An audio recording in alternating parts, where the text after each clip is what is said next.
Hello guys.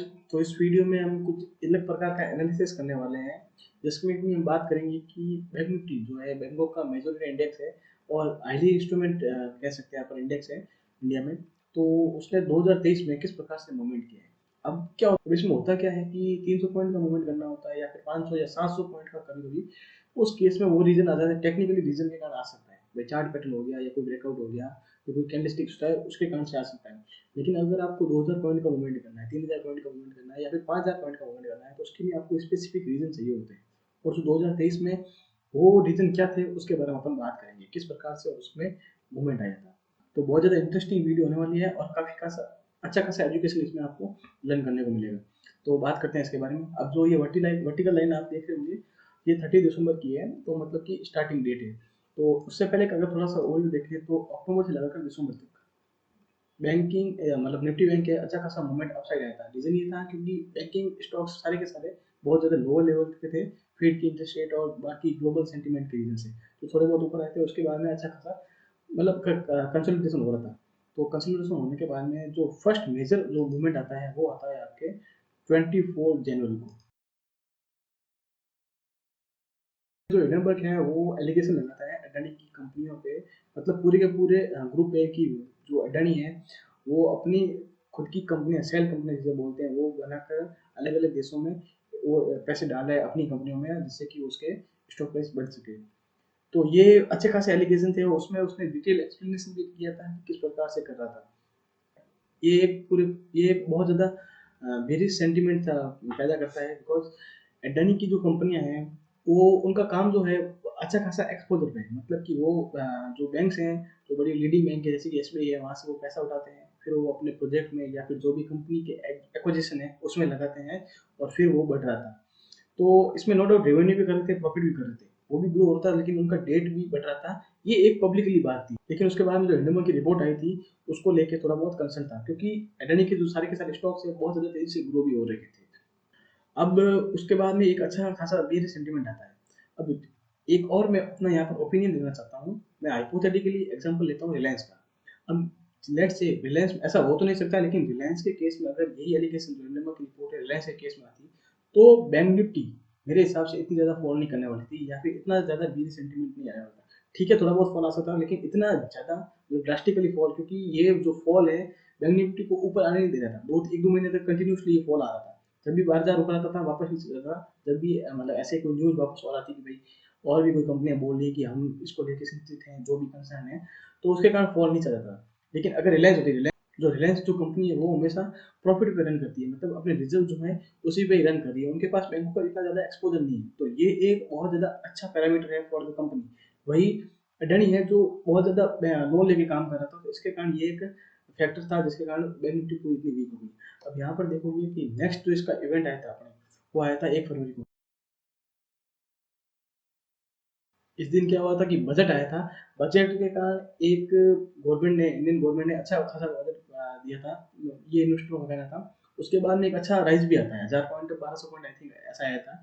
और जैसे ही उसी के साथ, क्योंकि ये जो माहौल था इसका अडानी क्राइसिस का, वो बहुत ज़्यादा गर्माइश होना था, तो आज जो स्टॉक है मतलब अराउंड अराउंड 11-12 बजे के आसपास मेरे हिसाब से था। उसके बाद में स्टॉक अच्छा खासा वापस आ जाते हैं नीचे की साइड में। तो ये बहुत ज़्यादा स्पेकुलेटिव मूवमेंट था because of the Adani crisis, मतलब कि जो हिंडनबर्ग की रिपोर्ट के कारण। अब उसके बाद में एक जैसे जैसे लोगों को बजट समझ में आता है, तो उन्होंने मिडिल क्लास को एक अच्छी खासी टैक्सेशन की छूट दी थी, तो उसके कारण बजट के कारण स्टॉक ऊपर जाता है। लेकिन अगेन मैं जैसा कि बोल रहा था कि एडानी का जो क्राइसिस की उसके बाद में अलग अलग, जैसे कि मोदी होगी, क्राइसिल होगी, क्राइसिल जो मैन थी उसमें, क्राइसिल ने भी मतलब अच्छा खासा कंसर्न बताया था कि भाई हम अडानी की क्राइसिस को, अडानी की ने जो ये सेल कंपनी वगैरह बना रखी है उसको लेकर हम कंसर्न है। तो उसके कारण वापस ये ड्रास्टिकली फॉल आता है। तो ये फॉल आने के बाद में ये भी अडानी की क्राइसिस से ही लगभग लगभग आया था। तो अब यहाँ पर अच्छा खासा फॉल आने के बाद में धीरे धीरे वापस कवर करती है। अब कवर इसलिए करती थी कि भाई यहाँ पर है ना, थोड़ा बहुत इस केस में, यहाँ तक इस केस पर कि भाई कुछ ज़्यादा और मतलब रिपोर्टें आ नहीं रही थी, सिर्फ और सिर्फ एलिगेशन लग रहे थे, कुछ प्रूव हो नहीं रहा था। लेकिन साथ साथ इस केस में क्या होता है कि अ, तब इस टाइम में क्या होता है कि जो ग्लोबली है जो कॉन्फ्लिक्ट है वो भी अच्छे खासे थे, क्योंकि इंटरेस्ट रेट है बहुत ज़्यादा ऊपर थे। सीपीआई मतलब जो कंज्यूमर प्राइस इंडेक्स है, उनके भी भाव अच्छे खासे आ रहे थे, तो उसके कारण भी, और अडानी की जो क्राइसिस चल रहा था उसके कारण वापस एक ड्रास्टिकली फॉल आता था। मतलब ऑल ओवर जो है सेंटीमेंट है वो अच्छा बन ही नहीं रहा था, और थोड़ा बहुत कंसोलिडेशन होता है। अब इसमें क्या होता है कि कंसोलिडेशन होने के बाद में यहाँ पर धीरे धीरे धीरे क्या होता है कि रिपोर्टें अच्छी आती है कि अडानी मतलब अपना एफपीओ लाता है, वो मतलब सब्सक्राइब भी अच्छा खासा हो जाता है। सब्सक्राइब होने के बाद में वो अपना एफपीओ वापस भी ले लेते हैं, क्योंकि जो स्टॉक के जो प्राइसेज हैं वो बहुत ज़्यादा एफपीओ की प्राइस से नीचे आ चुके थे। तो ये एक positive kind of positive sentiment कर रहा था। इसका इफेक्ट इंस्टेंट तो नहीं हुआ, जिस दिन एफपीओ कैंसिल हुआ उस दिन तो कुछ नहीं हुआ, क्योंकि उसके बाद में भी स्टॉक्स गिरे थे। लेकिन ये एक ऑल ओवर जो है सेंटीमेंट है वो पॉजिटिव बना था, मतलब ठीक है ना। तो उसके बाद में धीरे धीरे कुछ एलिगेशन तो लगते ही रहते हैं, लेकिन पॉजिटिव भी चीज़ें आती रहती है कि भाई एसबीआई अपनी स्टेक्स बढ़ा रही है, और जो अपने एलआईसी भी अपनी स्टेक बढ़ा रही है, और जो सुबह दुबई की कुछ फर्म्स थी उन्होंने वो भी अपना अच्छा खासा पैसा डाल रही है, तो इसके कारण धीरे धीरे प्राइस मूवमेंट आने लगता है। अब इस केस में क्या होता है, साथ ही साथ कुछ ऐसे भी रिपोर्टें आ रही थी कि फेड जो इंटरेस्ट रेट है वो कट करने वाला, या मतलब जो स्टडी रखने वाला है, अब वो अपनी इंटरेस्ट रेट है वो बढ़ाएगा नहीं। यहाँ तक तो आरबीआई तो कुछ ज़्यादा बढ़ा नहीं रहा था, मतलब आरबीआई तो अपने इंटरेस्ट रेट न्यूट्रल रखा था, लेकिन फेड की जो इंटरेस्ट रेट है वो कंटिन्यूसली वो बढ़ा रहा था 25 बेसिस पॉइंट। तो यहाँ पर अच्छी खासी रिपोर्टें भी आ रही थी कि भाई ग्लोबल सेंटीमेंट अच्छा, अच्छी खासी रिपोर्टें भी आ रही थी कि भाई फेड अपने इंटरेस्ट रेट है वो स्टडी रखने वाला है और बढ़ाएगा नहीं एक दो क्वार्टर के बाद में। तो धीरे धीरे जैसे जैसे समय बीता, नेगेटिव कुछ न्यूज आती नहीं है, बैंक के बहुत ज़्यादा लोअर थी, प्रॉफिट बैंकों में अच्छा आ रहा था, उनमें कुछ इफेक्ट था नहीं। इन दी एंड जो प्राइस जो रन करती है वो करती है हमेशा ट्रेडर्स की प्रॉफिट कैसा आ रहा है, रेवेन्यू कैसा आ रहा है।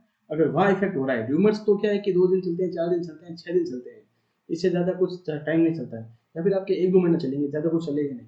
लेकिन जो इन दी एंड जो प्राइस वो चलेगी वो हमेशा चलेगी प्रॉफिट पे, बिजनेस कैसा चल रहा है, और बिजनेस में कुछ ज़्यादा इफेक्ट हो नहीं रहा था।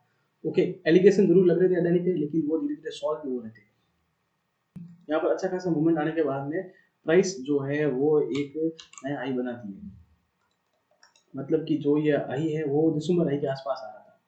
अडानी के क्राइसिस में एकदम कंप्लीटली सॉल्व नहीं हुआ था, लेकिन फिर भी प्राइस ने एक अच्छा खासा चाल दे रखी थी। अब यहाँ पर आने के बाद में अब नया हाई बनाती है ना जब कभी भी कोई चीज़, तो उसको सस्टेन करने के लिए बहुत ज़्यादा पावर चाहिए होती है।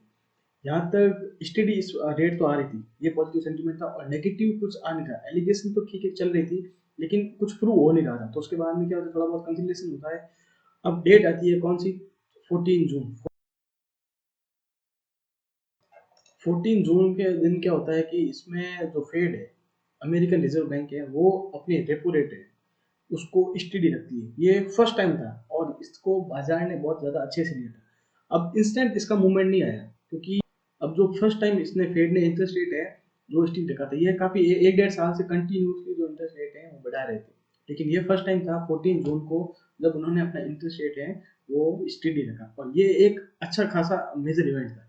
अब इंस्टेंट जो इसका मूवमेंट ऊपर की साइड में नहीं आया, रीजन ये था क्योंकि इन्होंने कमेंट्री अच्छी नहीं की थी कि भाई हम आगे बढ़ा सकते हैं, लेकिन कहीं ना कहीं बाजार को लग रहा था कि यहाँ से लगभग लगभग जो प्राइस है, जो फेड फेड की इंटरेस्ट रेट है वो आगे नहीं बढ़ाने वाले हैं कुछ क्वार्टर तक, वो मतलब कि भाई साल 6 महीने 7 महीने तक तो वो अपना स्टील रखेंगे, उसके बाद में शायद रेट कट भी कर सकते हैं। तो यहाँ पर जो मेजोरिटी इन्वेस्टर है की सोच यही थी। अब जो प्राइस है वो भी अच्छे खासी हाई पे थी, लेकिन नो डाउट तो धीरे धीरे प्राइस वापस प्राइस ने अच्छा खासा चाल लेनी स्टार्ट की, यहाँ से लगा करे अच्छी खासी चाल ली, और यहाँ तक आती है। अब वापस एक नया इंसिडेंट आता है इसी दिन। इस दिन क्या होता है, फेड जो है अपनी इंटरेस्ट रेट है हाइक कर देता है, और ये एक थोड़ा बहुत कह सकते हो नेगेटिव सेंटीमेंट था। अब इसके बाद में एक बहुत ज्यादा ड्रास्टिकली फॉल आता है, एक बहुत अच्छा फॉल था। अब इसमें फॉल के भी कुछ अच्छे खासे आप देखोगे तो इंटरेस्ट रेट तो ठीक है कि था, लेकिन जो कमेंट्री थी वो खराब थी। फर्स्ट थिंग, कमेंट्री जो जेरोम पावेल है जो अमेरिकन रिजर्व बैंक के मतलब हेड है, मैन बंदे हैं, तो उनकी कमेंट्री खराब थी कि वो हम आने वाले टाइम में और भी मतलब कि अपनी जो इंटरेस्ट रेट है वो हाइक कर सकते हैं, इसकी अच्छी खासी पॉसिबिलिटी लग रही है, क्योंकि उनका सिंपल टारगेट था कि जो कंज्यूमर प्राइस इंडेक्स है सीपीआई, उसको वो 2% के नीचे लेके आना चाहते हैं। अब यहाँ पर सीपीआई जो है कंट्रोल में आ रहा था, लेकिन एक होता है ना कि भाई 6% का सीपीआई है उसको 4% लाना है तो बहुत ज़्यादा ईजी है, लेकिन 4% या फिर 3% के आने के बाद में उसको 2% लाना वो बहुत ज़्यादा हार्ड हो जाता है। ठीक है। तो वो एक बहुत ज़्यादा टिपिकल टास्क थी, उसके कारण थोड़ा इन्वेस्टरों का मूड चेंज हुआ था उस केस में कि भाई और ज़्यादा आ सकती है। फिर धीरे-धीरे क्या होता है कि प्राइसों की जो बैंकों की प्राइस है वो बढ़ती रहती है, क्योंकि अगेन क्योंकि इनके रिजल्ट भी अच्छे आते, क्वार्टर भी अच्छा गया था, तो धीरे-धीरे प्राइसों की जो बैंकिंग की प्राइस है वो बढ़ना स्टार्ट हुई थी। अब आता है double top pattern. Double top pattern, अब यहाँ पर वापस प्राइस होती है फॉल। रीजन अगेन फेड का स्टेटमेंट। फेड का स्टेटमेंट, अब फेड का स्टेटमेंट इसमें क्या था कि उन्होंने इंटरेस्ट रेट तो क्या रखी थी स्टेडी, लेकिन उन्होंने वापस वही स्टेटमेंट किया था कि भाई मैं आने वाले समय में अगेन अपनी जो इंटरेस्ट रेट है वो हाइक कर सकता हूँ, और वो अच्छी खासी पॉसिबिलिटी बता रहे थे कि हम दिसंबर में जो अगेन है एक रेट हाइक कर सकते हैं। अब मैं इसमें एक आपको चीज बता रहा हूँ, आप बार बार देख रहे होंगे कि मैं फेड की बात कर रहा हूँ, Fed statement, Fed interest rate, इतना इंडियन मार्केट में क्या इम्पैक्ट पड़ता है देखो। मैं ये नहीं बोलता हूँ कि सिर्फ और सिर्फ इंटरेस्ट रेट के कारण ही पड़ रहा है। अब फेड की इंटरेस्ट रेट है जो इस समय बहुत ज्यादा मैटर करती है, मैटर इसलिए करती है कि भैया आप अगर बैंक निफ्टी का वेटेज देखोगे तो एचडीएफसी बैंक और आईसीआईसीआई बैंक, दो मेजर बैंक है, वो 50% कंट्रोल करते हैं बैंक निफ्टी को, सिंपल चीज है। अब उसमें आप शेयर होल्डिंग पैटर्न में जाओगे तो उसमें मेजोरिटी जो शेयर होल्डर है वो है एचडीएफसी बैंक और आईसीआई बैंक में, आईसीआईसी बैंक में एफआईआई, और एफआईआई का जो पैसा आता है वो फेड के इंटरेस्ट रेट पे बहुत ज्यादा डिपेंड करता है, क्योंकि अगर इंटरेस्ट रेट वो वहां पर हाई होगी तो वो अपना पैसा वही रखेंगे, यहाँ वो लेके नहीं आएंगे। तो इसी कारण जो प्राइस है ऊपर नीचे हो रही थी। अब इसके अलावा देखोगे तो नेक्स्ट जो इवेंट आता है वो आता है 10 अक्टूबर के आसपास को। अब इस दिन इजराइल हमास की वार आती है। अब उसमें भी स्टॉक्स ने ज़्यादा इम्पैक्ट नहीं दिया था, क्योंकि बैंक निफ्टी में इन्होंने इस केस में क्या हुआ, बैंक निफ्टी ने अच्छा खासा मतलब रेस्पेक्ट नहीं दी थी। रीजन ये था कि कोई भी ऐसी कंपनी नहीं है इंडियन जिनका बहुत ज़्यादा इन्वेस्टमेंट है, मतलब इतना बहुत ज़्यादा इम्पैक्ट पड़े बैंकिंग इंडस्ट्री पे, तो इसके कारण स्टॉक्स में फॉल नहीं आया। अब धीरे धीरे क्या होता है कि टाइम स्पेंड होता है लेकिन स्टॉक्स फॉल आता है। अब इस दिन क्या होता है, H D F C bank का आता है रिजल्ट। देखो रिजल्ट तो काफ़ी सारी बैंकों का अभी भी आया, क्योंकि आईसीआईसी बैंक का भी आया, एचडीएफसी बैंक का भी एक दो क्वार्टर के रिजल्ट, एक क्वार्टर का रिजल्ट आ चुका था। रीजन ये था कि एचडीएफसी बैंक और एचडीएफसी लिमिटेड का मर्जर जो हुआ था वो ऑफिशियली जो स्टार्ट हो गया था 1 जुलाई से, और 1 जुलाई, जुलाई अगस्त सितंबर, और जिसका रिजल्ट आया था कब, अक्टूबर में। तो वो जो रिजल्ट है वो थोड़ा बहुत खराब आया था। अब खराब तो एक्चुअली एक्सपेक्टेड था, क्योंकि इसमें मार्जिन का बहुत ज़्यादा इशू था, क्योंकि उस समय जो मैनेजमेंट का कहना था कि ये जो मर्जर है इसमें शुरुआती फेजेज है उसके कारण जो है ये इशू आया है, तो ये आने वाले समय में वो उसको ओवरकम कर लेंगे, तो इसके कारण ज़्यादा इतना इफेक्ट नहीं आया था। लेकिन एक चीज़ यहाँ पर बहुत ज़्यादा मेजर हुई थी कि बॉन्ड्स के जो प्राइस है, बॉन्ड्स बॉन्ड्स के प्राइस है जो 10 ईयर की हाई पे जा रहे थे कंटिन्यूसली, बॉन्ड्स कंटिन्यूसली जो बॉन्ड्स की प्राइस है वो बढ़ रही थी, और ये एक बहुत ज़्यादा बेकार कंसर्न माना जाता है, क्योंकि बॉन्ड्स और शेयर बाजार का हमेशा रिलेशन होता है वो इन्वर्स होता है। इन्वर्स माने के मतलब कि अगर बॉन्ड्स की प्राइस बढ़ती है तो शेयर बाजार का भाव है वो नीचे आएगा, अगर शेयर बाजार बढ़ता है तो बॉन्ड्स का भाव जो है नीचे आएगा। अब इसमें एक और चीज़ थी कि इसमें एक्सपेक्टेड था कि इतनी बॉन्ड्स की प्राइस एक लेवल तक ही बढ़ेगी, ओके, तो लेवल तक उस समय के बाद में अच्छा खासा राइज की एक्सपेक्टेशन थी। अब उसके बाद में होता क्या है कि जैसे जैसे बॉन्ड की प्राइस कंट्रोल में आती है धीरे धीरे प्राइस बढ़ती है, धीरे धीरे स्टॉक्स की जो प्राइस है वो बढ़ना स्टार्ट करती है, और समय जैसे जैसे बीतता है थोड़ा बहुत मतलब ऊपर नीचे भी प्राइस होती है। यहाँ पर आने के बाद क्या है कि बॉन्ड्स की प्राइस थोड़ी बहुत और वापस वो राइज करने गई थी, लेकिन उसके बाद में इक्विटी बाजार थोड़ा नीचे आया था, और धीरे धीरे आता है मूवमेंट, फिर आता है ये बहुत ज़्यादा ज़्यादा बड़ा मूवमेंट। तो इसका रीज़न क्या था, इसका रीज़न ये था इलेक्शन।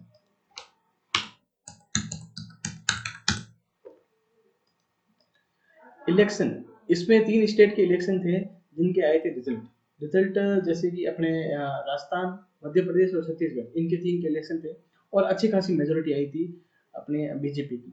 अब इन तीनों स्टेट के इलेक्शन तो पिछली बार भी हुए थे, उसमें इतना बड़ा मूवमेंट नहीं आया था, लेकिन तीनों के तीनों स्टेट में बीजेपी की सरकार आई, जिससे कि जो बाहर के इन्वेस्टर हैं, ग्लोबली इन्वेस्टर हैं, उनके मन में ये था कि वे क्लियर था उनके कि आने वाले समय में जो सरकार है वो बीजेपी की आएगी, तो एफआईआई ने जमकर माल खरीदा था इस समय।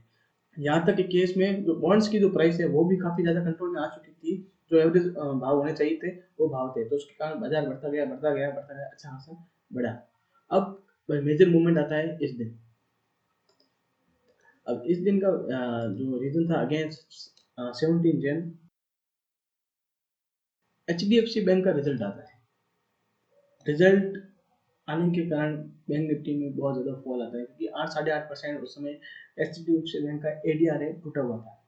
अब इसमें एक इंटरेस्टिंग चीज़ होती है, क्योंकि जब इस बार यहाँ पर रिजल्ट आया था एचडीएफसी बैंक का, तो ये माना जा रहा था कि ये तो एक क्वार्टर की बात है या फिर 2 क्वार्टर में हाईएस्ट से हाईएस्ट होगा, तो उसके बाद में जो है जो मार्जिन है एचडीएफसी बैंक के अच्छे हो जाएंगे और अल्टीमेटली अच्छा बेनिफिट होगा। ओके, तो इसी के कारण जो आप देखोगे तो एचडीएफसी बैंक की प्राइस यहाँ से गिरने के बाद में अच्छी खासी राइज भी कर गई थी। अब इसमें कंसर्न ये हुआ वापस कि अलग-अलग रिपोर्टें भी आने लगी कि भाई ये एक सीरियस कंसर्न है। इससे क्या है कि लॉन्ग टर्म शायद इम्पैक्ट हो सकता है, ऐसे रूमर्स आने लगे थे। अभी भी मतलब रिपोर्ट को अपन सही कह नहीं सकते, क्योंकि आने वाले क्वार्टर में रिजल्ट ही बताएंगे कि एचडीएफसी बैंक को किस प्रकार से बेनिफिट हो रहा है या फिर उनको और ज़्यादा टाइम लगेगा मार्जिन को अच्छा करने में। अब यहाँ तक क्या हो रहा है, अब यहाँ तक तो थोड़ा बहुत समय बीतता है। ओके, तो यहाँ तक होता क्या है कि जो एसबीआई बैंक है और आईसीआईसी बैंक है, इन दोनों बैंकों में सीन ये था कि कंटिन्यूसली प्राइस अच्छे खासे बढ़ रहे थे, धीरे धीरे सस्टेन मतलब बैंक निफ्टी की प्राइस है वो भी बढ़ती है। एचडीएफसी बैंक वही था, इतना ज़्यादा मूवमेंट था नहीं। अब उसके बाद में आता है ये वाला दिन। इस दिन क्या होता है कि इंडिया की जीडीपी की ग्रोथ आती है। जीडीपी की ग्रोथ हर क्वार्टर में आती है, इतना ज़्यादा खास था नहीं, लेकिन इस समय खास था क्योंकि जो नंबर आए थे वो रिमार्केबल थे, बहुत ज़्यादा अच्छे नंबर थे,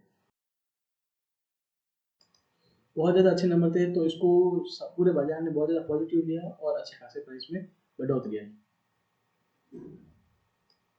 और आगे अभी जो फॉल आ रहा है वो उसमें थोड़ा बहुत कंसर्न बता गया है कि भाई मिड कैप में थोड़ा बहुत इशू हो सकता है, तो उसके कारण थोड़ा अभी प्राइस चल रही है।